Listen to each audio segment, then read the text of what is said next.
Nabi salam alaika ya Rasul salam alaika ya Habib salam salam.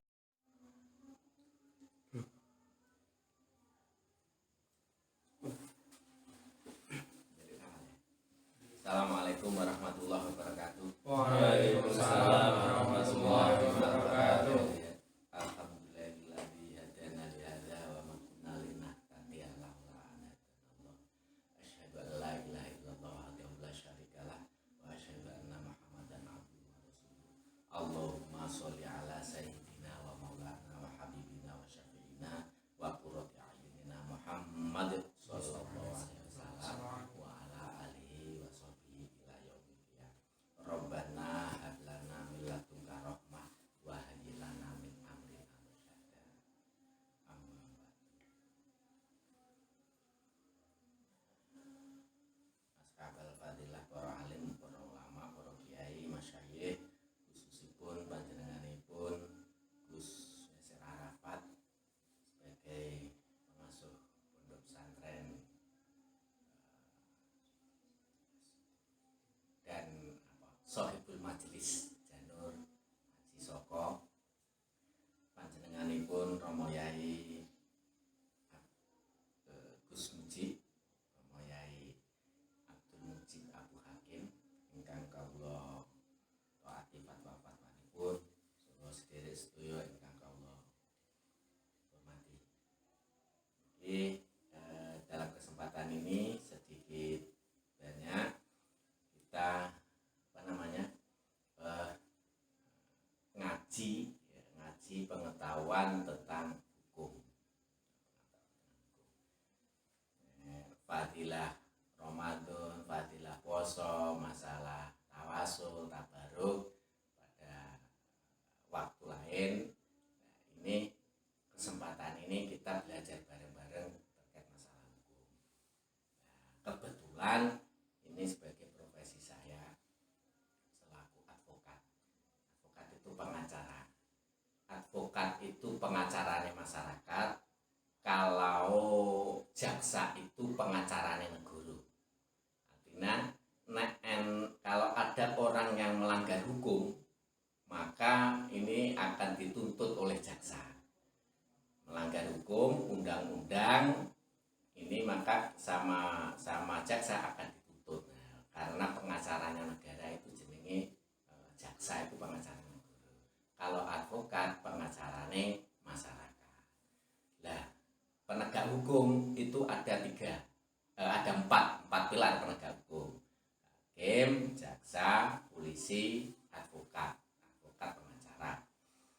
Terus kalau soal polisi ini soal pidana. Nanti kita sedikit banyak apa toh pidana itu, apa toh perdata itu. Sering kan kita mendengarkan perdata, pidana, kuwi opo, masalah opo. Nah, jaksa dan hakim wewenangnya mempunyai wewenang masing-masing.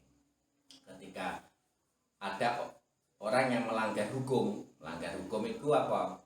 Itu pertama kali yang menangani ya kepolisian.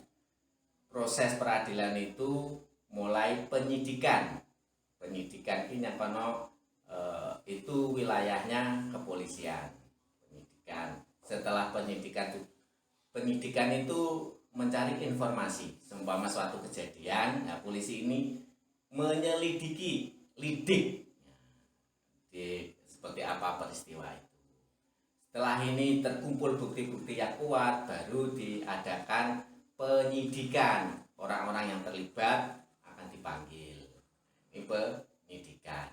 Selanjutnya setelah penyidikan komplit, bukti-bukti kuat, diproses sidang.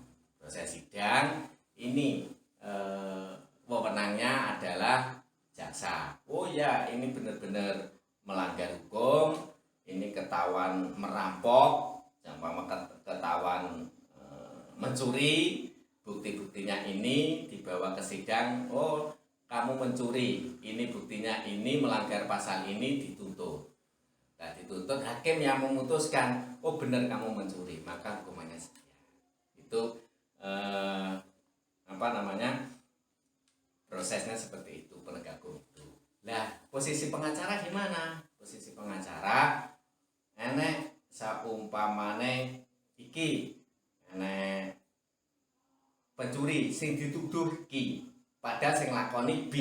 Nah, kok sing dicekel A saumpamane. Posisi pengacara ini awak mungkin aslinya nyuri apa ora? Gak Pak, ngaku ki nang kono ngene sing nyolong duduk aku kae. Lah kok sing ditangkep iki pengacara iki membela masyarakat. Ora kok membela pencuri, membela masyarakat. Nek iku pancen nglakoni tenan ora, lha nek gak nglakoni tenan ya melanggar hukum ya akan diterapkan hukum. Ketika enggak melakukan pencurian kok dituduh pencurian maka ada hak untuk yang menyatakan ini salah, ini benar hanya hakim. Ini salah, ini tidak salah hanya hakim. Polisi tidak bisa memutuskan awakmu salah. Begitupun jaksa tidak bisa. Yang bisa wewenangnya yang memutuskan ini salah atau tidak itu hanya hakim. Prosesnya begitu sederhananya. Terus apa yang dimaksud dengan Indonesia ini negara hukum? Pengertian negara hukum adalah secara sederhana adalah negara yang menyelenggarakan kekuasaan pemerintahannya didasarkan atas hukum, atas undang-undang. Melaku pemerintah menjalankan apapun itu berdasarkan aturan, berdasarkan undang-undang.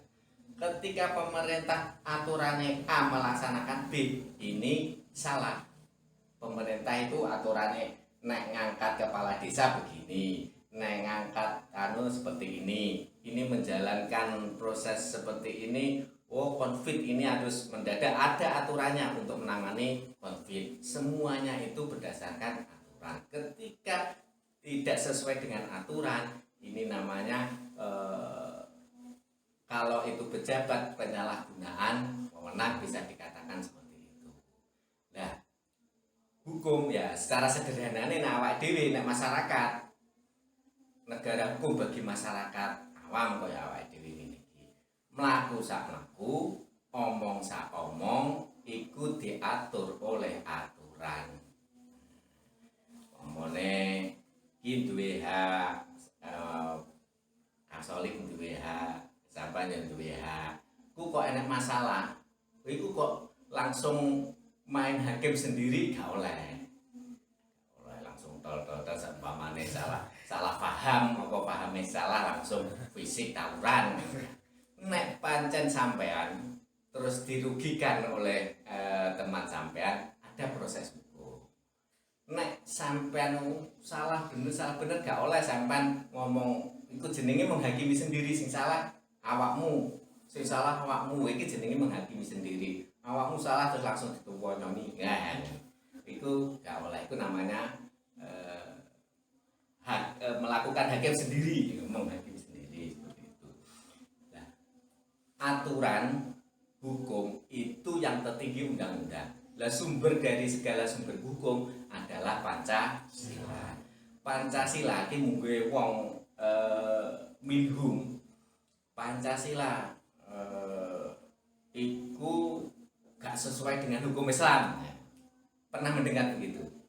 Ngene gak sesuai hukum, akhirnya ingin merubah Pancasila. Ini hanya NU satu-satunya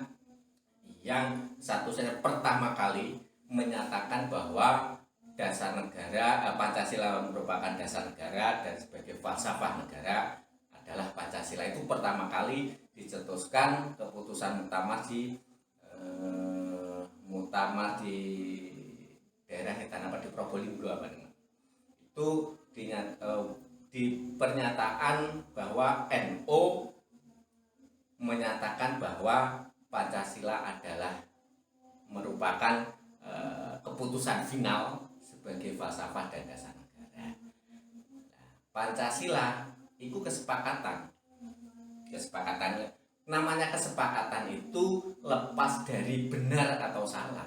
tapi itu sudah kesepakatannya para pendiri bangsa Indonesia. Di situ ada tokoh-tokoh untuk menyusun Pancasila. Ada tokoh dari ulama NU, siapa wakilnya yang menyusun Pancasila? Sinten? Tokoh ulama NU, Mbah Yai Wahid Hasyim masuk dalam menyusun Pancasila. Abai Gus Dur ini lah. Abai Gus Dur itu menyusun Pancasila, tim 9 itu menyusun Pancasila. Terus dari wilayah ada yang dari Indonesia Timur, ada dari luar seluruh tokoh-tokoh nasional Indonesia kumpul jadi satu menyepakati bahwa dasar negara adalah Pancasila. Ini sudah tidak bisa dirubah karena Pancasila adalah final. Siapapun yang merubah Pancasila, maka NU bertekad di garda depan untuk menjaga Pancasila dan NKRI. Ini juga mulai dari keputusan Pancasila itu NU ada di garda depan. Persoalannya bukan Pancasilanya, persoalannya adalah Pancasila ini adalah kesepakatan semua, kesepakatan. Iki sila iki tidak sesuai dengan ayat iki, ada seperti itu, tidak bisa. Karena ini sudah kesepakatan para pendiri bangsa. Bangsa Indonesia ini didirikan oleh beberapa suku, beberapa bangsa, beberapa bahasa, beribu-ribu. Nggak ada dunia selain di Indonesia itu yang beribu-ribu bahasa, beribu-ribu suku itu terkumpul dalam satu kesatuan Republik Indonesia. Hanya di Indonesia. Di Arab itu bahasanya ya Arab, bangsanya Arab, bu sitok tok. Tapi pecah karo-karuan, bentrok. Lah Indonesia ini bahasane berapa bahasa aja, berapa suku. Alhamdulillah, ini siapa yang mempersatukan banyak suku, banyak bangsa, banyak bahasa. Ini yang mempersatukan adalah Pancasila, kesepakatan. Karena Pancasila sudah cocok di Indonesia, maka ini yang dijalankan. Maka Indonesia adalah maka Pancasila adalah sumber dari segala sumber hukum. Cuman urutan hierarkinya, hukum yang tertinggi adalah Undang-Undang Dasar. Itu. Nah, saiki yang sekarang yang sering kita dengar hukum perdata pidana. Ki apa? Perdata itu berisi aturan yang mengatur hubungan antar masyarakat, yang menitik beratkan kepada kepentingan perorangan. Hukum perdata merupakan hukum atau ketentuan yang mengatur kewajiban, hak-hak, dan kepentingan antar individu dalam masyarakat yang bersifat privat. Privat itu tertutup. Contohnya seperti hukum waris, hukum tentang perceraian, pernikahan, hukum tentang pencemaran nama baik, dan hukum perikatan. Perikatan itu kayak transaksi. Seumpama Kang Solik dengan Kang Zaitun terus mengadakan transaksi, katakan jual beli. Nah, jual beli terus akhirnya gawe kesepakatan. Ini jual mobil harga sekian, uang muka sekian, terus mobilnya harga 50 juta, uang mukanya 10 juta, terus pelunasan nanti kalau BPKB-nya sudah ada. Ini namanya kesepakatan, ini namanya hukum perdata. Ini merupakan payung hukum antara Kang Solik dengan Kang Zaid. Tuh, siapa yang melanggar ini, seumpamanya sudah di DP-nya 10 juta, sudah dikasih. Sama Kang Zaid kok mobilnya belum dikasih. Nah, ini seperti apa? Siapapun yang dirugikan boleh menggugat ke pengadilan. Ada jalur hukumnya, ada jalur hukum. Oh, bakne Kang Zaid ki ngituki wong duwe wis masuk kok mobil gak ada dikene. Iki gugate nang pengadilan. Ora oleh duwe wis tak kene kok gak ada mobil gak ada dikene terus akhirnya dituwonyoni. Iki main hakim sendiri. Lah, kesepakatan ini adalah payung hukum. Kesepakatan sampean karo sampean, Kang Solik karo Kang Zaid tentang jual beli. Nah, ini namanya hukum perikatan. Ini adalah payung hukum bagi kedua belah pihak itu. Terus masalah pernikahan yang menukui pernikahan ketika dicatatkan di KOA, dicatatkan pencatat nikah di KOA itu buatan menikahkan, yang menikahkan ya wali, bukan yang kita ke KOA itu saya nikahnya KOA buatan, yang menikahkan tetap wali. Lah KOA itu wewenangnya mencatat. Ketika kita nikah tidak dicatat oleh negara, menurut negara itu tidak sah. Lah menurut agama gimana? Sing jireke ijab siri itu sah apa tidak? Pertanyakan itu sah tapi tidak diakui oleh negara. Cuman itu lah yang diakui oleh negara adalah aturan negara jelas, nikah ada wali, ada manten, syaratnya nikah ya apa toh? Pertama ya ada calon manten lanang itu orang mau ada nikah kok enak calonnya putri yang terpenting itu ada calon, terus ada wali, ada saksi. Ketika itu semuanya sudah terkondisikan, sudah ada sah secara agama sah, dan itu dicatatkan ke negara bahwa Zaid sama Bunga nikah, dicatatkan. Ini tugasnya. Ketika ada perselisihan di sini, nuwun sewu, ketika ada perselisihan di sini, si Bunga mengkhianati kesepakatan itu, terus duwe karo pacare dhisik sama meneh. Iki sing lanang iki bisa gugat di pengadilan agama. Di pengadilan agama sekarang itu tidak hanya masalah cerai, tapi hukum yang berkenaan kedua belah pihak itu beragama Islam semuanya di pengadilan agama, seperti waris, seperti hibah, seperti sekarang ada lagi ekonomi syariah. Itu semuanya masuk di pengadilan agama. Itu yang namanya perdata. Jadi hubungan antar perorangan dalam masyarakat itu jenenge perdata. Lah nek pidana piye? Pidana itu yang melanggar aturan, melanggar hukum yang ada sanksi. Itu yang sifatnya mengikat, itu pidana. Contohnya begini. Contoh undang-undang lalu lintas. Dalam undang-undang lalu lintas itu siapapun pengendara ini wajib pakai helm, membawa surat-surat, terus sepeda motor tidak boleh boncengan lebih dari 2. Itu undang-undang. Siapapun yang melanggar undang-undang itu kena sanksi. Sanksi ini tugasnya polisi. Ketika perdata hubungannya sampean karo sampean kemeng seumpamane jual beli ngene iki mau, itu hubungan perdata, polisi nggak bisa masuk. Sampean Zaid ndek utang karo Haris, Kang Solik ndek utang Kang Ukman seumpamane, iku polisi gak iso masuk. Mulai nagih kan terus ngene gak iso. Itu bukan urusan wilayahnya polisi. Polisi itu masalah pidana. Pidana itu siapapun yang melanggar aturan, siapapun yang melanggar undang-undang itu wewenangnya polisi. Polisi itu inti daripada pidana dan perdata. Tugasnya polisi, nyakono anak perampokan. Nah, dilaporin polisi segera datang, dilidik, diselidiki.